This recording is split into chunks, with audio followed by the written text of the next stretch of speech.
Can start already. Okay. Yo, Frank. It's early in the morning. I haven't wake up yet. Very early in the morning. What's up? Okay, so shall we talk a bit about what is NextGenAI? Well, NextGenAI, to us, how we started out NextGenAI was truly simple. A couple of business entrepreneurs already with strengths in lead generation, in copywriting, in content. We wanted to do a little bit something different, right? Yes. As we all know, to see, we already know what is AI and upcoming. We also know some technologies such as virtual reality. So at that point of time, why we started the agency together, if you, of course, Elsa, is because we saw that our skill sets could evolve. It's just that could we realize a certain set of technologies? Could we infuse technologies into our current setup? Yep. And based on that, I think that a lot of things are very work in progress. I would say digital humans was a thing that we all heard about. And we all saw a lot of China technologies all starting out and using it very aggressively. We saw some samples. We decided to, of course, co-create a product. As we go along, I think a lot of experiences was there. Many things was not straight up the shelf. Everything was bits and pieces and we had to figure things out. But along the way, I realized that we managed to create 4 key services for NextGenAI that we are truly proud of, right? Yep. We have digital humans, which is where we represent digital avatars, basically whatever languages, 56 over languages. And if you want to shoot a premium avatar, now instead of going out there, exchanging contacts one-to-one, now you can send 30 seconds of your short introduction of any services. If you are in e-learning, if you're in retail, you can deploy these digital avatars to answer basic questions related to FAQs. So that has been something that is one of our key pillars of strengths or key services that we are rolling out. So in terms of medias, right? So right now we know that in it's a trend that we have like short form videos, like 30 seconds, 15-second kind of videos. But we're also doing podcasts like what we're doing now.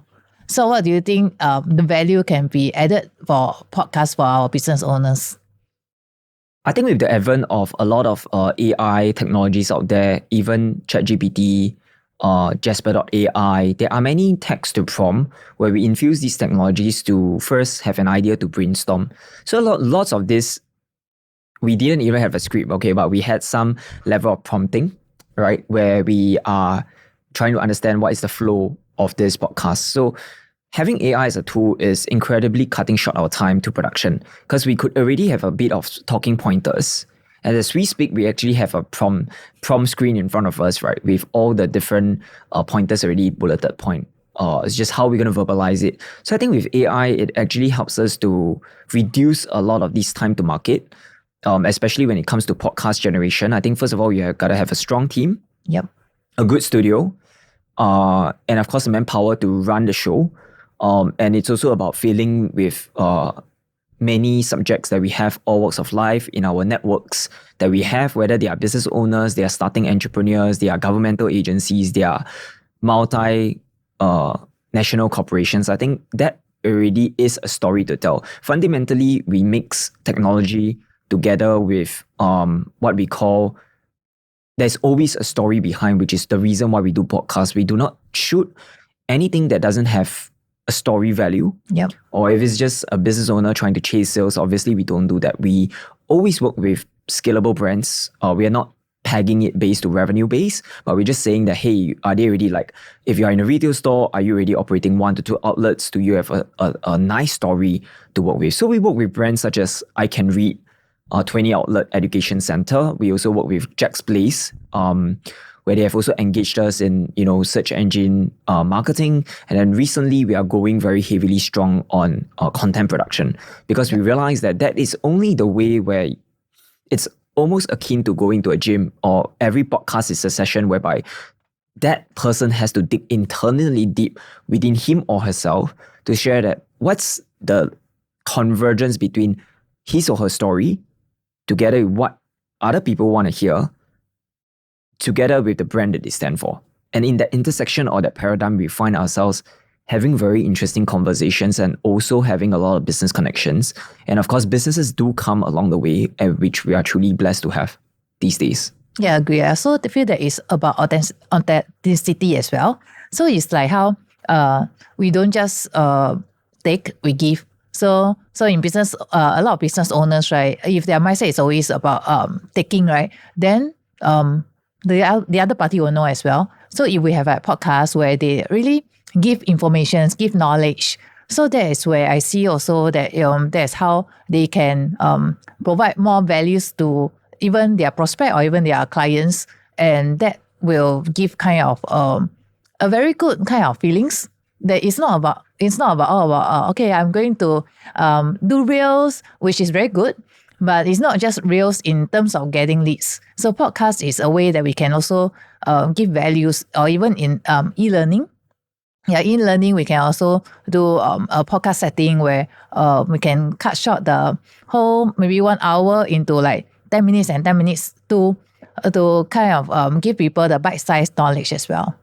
I fully concur with you. I fully agree with you, Elsa, because at the end of the day, podcast itself is just a form, but how you utilize that form is how most business owners, we walk them through on how to curate such meaningful podcasts. Because at the end of the day, we work with a lot of training centers together with you. We are also marketing trainers with ACLP certifications. People have been there, out there, done that, practitioners. So I think there's a lot of value when we slice down a long podcast into even bite-sized, learnable education, so that at the end of the day, knowledge and equipping people with practical knowledge, relevant knowledge. Let's say if they are in the retail space, if we do have a idea of how inventory works, how e-commerce works, I do think that podcast allows them to get information very quickly in a not boring manner. It can be something engaging, can be like a dialogue of what we are having. And gone were the days is just relying on SEO and SEM, because nobody reads blogs anymore these days. Blogs is primitive. The current days and age is where videos, I think, should be utilized as a content ammunition, which we encourage all business owners, entrepreneurs to really utilize this tool. It's about going to gym. The more you go to gym, the more you shoot, the more comfortable you are. Yes, I love it, man. Yeah, I know you go to the gym and Muay Thai. So therefore, I do see that increasingly more business owners are coming to us as well, say, hey, let's shoot something. But of course, with our team, I think we're able to give them that sense of direction to elicit their story from them, and elicit the knowledge that they have to share. Another case study is we have a Chinese wedding shop. So they've always come to us and say, hey, our cost per click is always very going up and up. How can we really reduce that cost per click? At the end of the day, it becomes a very red ocean strategy. Should we continue doing that, or should we utilize a more omni-channel and say that, hey, they already have 1,005 followers on TikTok. There are 1,005 followers on IG. Could we then double that? Could we then triple that? Could we then 4x that? I think the question is, if you already have that mindset, if you already have a certain base, it is not difficult as long as we continue to put in the effort to think about how you're going to engage your brand in today's context and today's short-sighted attention span of 20 seconds, because everybody just will either click next, go into your website, want to learn more, or otherwise they'll just scroll and go to the next big thing. Yep. Cool. So shall we also talk about the AR and VR that we are providing? This is also a little bit down to your skills, back to your skills, Elsa, because as some of the audience may know, you have been doing 3D mappings even for customers such as GameMart, or even property agents that we work with. Many people are very familiar with the term Metapod. We basically go down, we have a 360 camera, deployable, extremely fast free. We just need to know where is the property, how big is it in terms of square feet, making sure that the lighting is clear. I think that's what you and I have been experiencing. We're also growing our team and also hiring aggressively during this period of time to get more camera specialists in order to know how to convert their space digitally. Take, for example, HeatVan. They actually have a very extremely big warehouse, and they were just thinking about how can they make commerce come alive and tag their brands, so that at the end of the day, it becomes something that is usable, reusable on the digital landscape, putting it onto their website. People can experience the store even within their own local premises. Even they are eating, talking to friends at Chinese New Year, for example, they can now share very bit-sized pieces, which is almost a legacy that they can keep going and going. It is not expensive. And I think our team is extremely friendly. Our team of specialists is extremely friendly to talk about, to map any of these stores, any property, any co-working space in real time. Yep, that's cool. And also we can add that as a e-commerce as well, right? So people can just click and when they see all the information, they can just click and buy.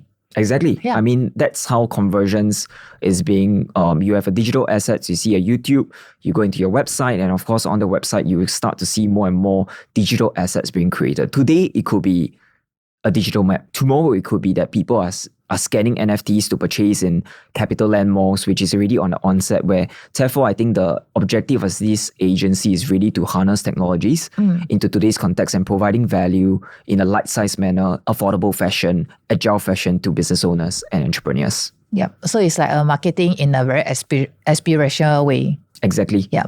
So through basically the whole of NextGenAI is whenever there is great customer service, great customer experience, we delight customers, we increase operational efficiency as well as bring business revenue to business owners like yourself.